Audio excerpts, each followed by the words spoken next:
Let's explore Hala-Hala.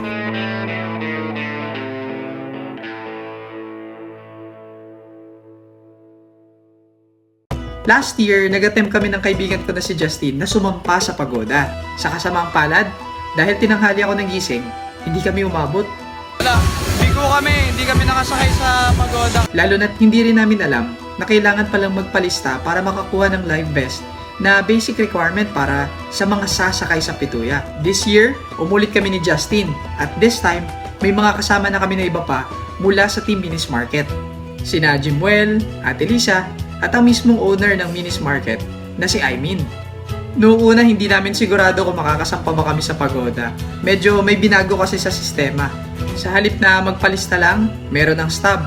Yung mga stub na yon ang pinepresenta sa MDRRMO para mabigyan ng life vest at makapag-login. Si Ate Gina ay sana uli ang susi para makasama kami sa pagoda. Ang problema, hindi ko na itanong kung saan siya nakaistasyon at mukhang wala na rin kaming sapat na oras para maghanap. Ang natitira naming pag-asa ay kung may matitirang stub kay Ate Lisa. Pero mukhang siniswerte yata tayo dahil may nakilala tayong tropa na follower na nandito rin sa okasyon. And guess what? Taga-MDRRMO siya. Pinalapit niya tayo sa rescue vehicle para mag-log. Saka tayo inabutan ng 3 life vest. Sakto sa aming 3. At sa ganung paraan, secured na makakasampa kami sa pagoda. Ayos! Sayang nga lang kasi hindi natin nakuha yung pangalan ni Sir, pero sobrang thank you po sa inyo. Di bale, magkikita pa tayo. Noong dumating ang patron sa lokasyon, nagsimula ng mabuhay ang mga tao sa paligid. Palatandaan din kasi yon na magsisimula na ang pagoda. Nakuhanan ko ang mga eksena ng sindihan ng foam machine para salubungin ang patron. At nagsimula ng mas maging malakas ang basaan.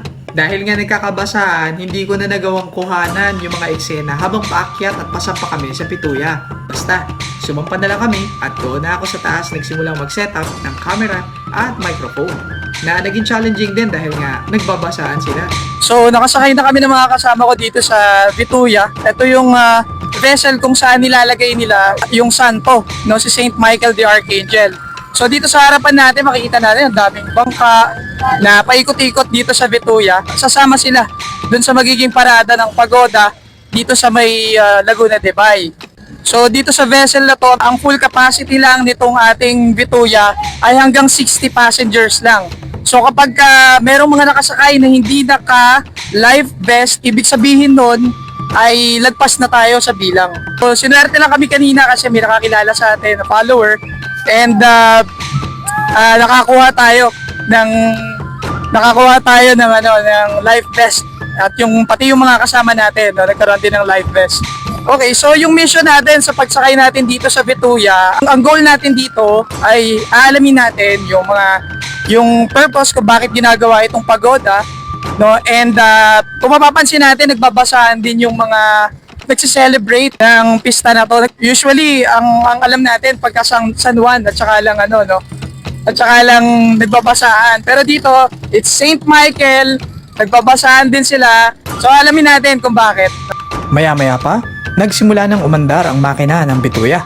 Ayun, so nagsisimula na nating marinig yung pagandar ng makina. Bumubuelo na sa pag-alis itong pagoda natin. Dun sa side na yon, ayun, kung nasa nakatungtong yung mga tao, ay nahandoon yung santo ng patron na si San Miguel.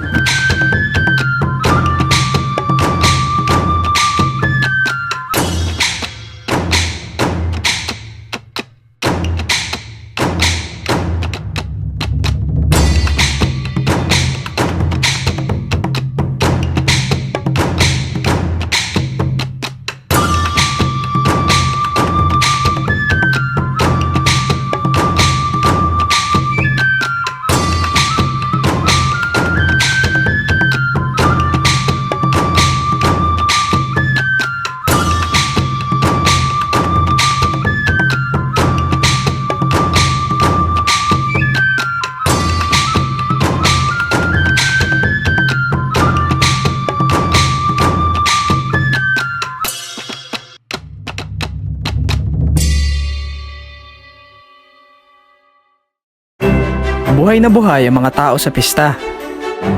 Masaya. dumadagundong ang mga tambol. At ramdam ang dedikasyon ng mga deboto ni San Miguel.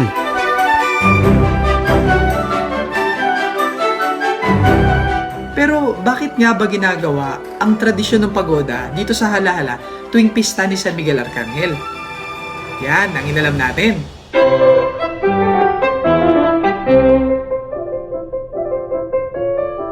Okay, kasama natin ngayon dito si Sir Nico. Isa sa mga deboto na kasama natin dito sa pagoda.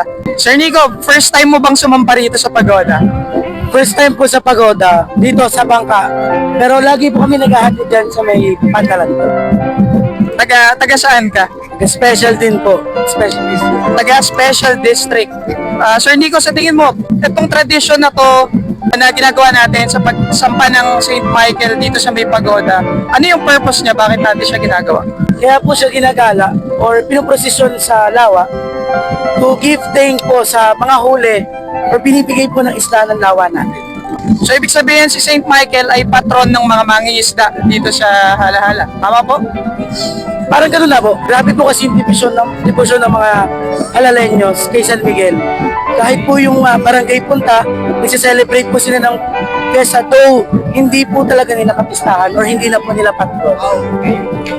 Pero napansin ko sa punta, meron din silang meron din silang San Miguel na nilalagay din nila sa pagoda. Then pinaparada din nila kasabay ngayong araw na to. Tama ba? Opo, tama po. Sa tingin mo, ano yung kahalagahan na ginagawa natin to taon-taon? Kasi ito, traditional na po to. So kinagista na po ng lahat. Kumbaga ang fiesta po, hindi po siya matatawag na fiesta pag wala po siyang pagoda. So parang kulang po yung yung fiesta pag walang pagoda. Dito naman tayo sa kabilang side. I-interview natin yung kasama natin dati dito sa night market, si Jimwell. Ayun! Boss, may mga ilang tanong lang. First time mo ba dito sa pagoda? Actually, first time ko ngayon. Ngayon lang sumama. First time. Saan ka exactly dito sa Hala-Hala? Sa may second district po. Second district. Tingin mo, bakit mahalaga na gawin natin to taon-taon? Kinalakihan na naman, so kailangan pa ulit-ulit lang gawin ng sa next generation. Para na rin sa puon. Yun na lang yan. So, ibig sabihin, siya, tradisyon. Tradition. Thank you, boss. Thank you. Ito, may isa pa tayong i-interviewin. Ito, kasama rin natin to. Hindi to taga rito taga Iloilo to Oh, boss. First time mo rito? Yes! First time mo sumakay ng pagoda. Tingin mo bakit to ginagawa? siguro sa nila, sa patron nila na St. Michael Arcangel. Para yung mga nila, devotion. Tingin mo mahalaga ba na ginagawa to taon-taon? Oo, siyempre. Kasi yun yung yun yung nakasanayan nilang kada taon Di ba pwedeng araw-araw? Hindi naman siguro. Puro minis market. Tingin ko lilipat na yata yung minis market dito sa ito yung may-ari. Madam, first time mo ba rito? Ano kaya? First time mo ba rito? Yes, first time po. Pati si Lisa, first time ulit. Lisa! Alika, first time ulit, di ba? Kaya kasama natin yung mga taga-tourism office ng Hala-Hala. Patanungin natin to. First time nyo ba rito sa pagoda? Actually, hindi po. Para mga more than panglima ko na po. Panglimang beses. Opo. Sa tingin mo, ano yung reason kung bakit natin ginagawa itong tradisyon na to? Siyempre, sineselebrate natin yung kapistahan ni San Miguel and of course, siyempre, lagi yung masaganang ani ng ating bayan ng Hala-Hala. Sagana tayo sa likas na yaman ng lawa. Sa palagay niyo po, bakit mahalagang na ginagawa natin ito taon-taon? Siyempre, bukod sa tradisyon, siyempre, bilang pasasalamat sa ating patron at sa Panginoon. Yun, okay, sige. Salamat po, maraming salamat. May isa pa tayong surprise interview. Ito, taga-munisipyo rin to. Si Ma'am Jam. Hello po, I am Jamil Anyago po. And yes, first time ko pong makaranas ng pagoda. Yun, bakit first time lang po? Di ba matagal na po kayo taga-Hala-Hala? Yes, hindi kasi ako pinapayagan talaga sumama sa pagoda. So ngayon, nagtago lang ako at malalaman na nila sumama ako kasi na-interview mo ako. Ibig sabihin, kahit na nakasakay ka na, hindi pa rin sila, payag. Hindi naman, pahig na siguro kasi matanda na ako ngayon. Pero ayun, happy fiesta po sa lahat na taga-Hala-Hala. Ayun, tingin niyo po ma'am, bakit natin ginagawa taon-taon itong tradisyon na to? Syempre to celebrate yung feast day ni Saint Michael the Archangel po. Bakit kaya mahalaga na i-celebrate natin ito taon-taon? Para magbigay ng pasasalamat sa proteksyon sa bayan ng Alahala at sa mga mamamayan dito. Ayun, siguro talaga pasasalamat para sa pagbibigay ng isang masigla at masaya at protektadong Alahala. Ayun, maraming salamat po, Miss Jam. Thank you po. Thank you po.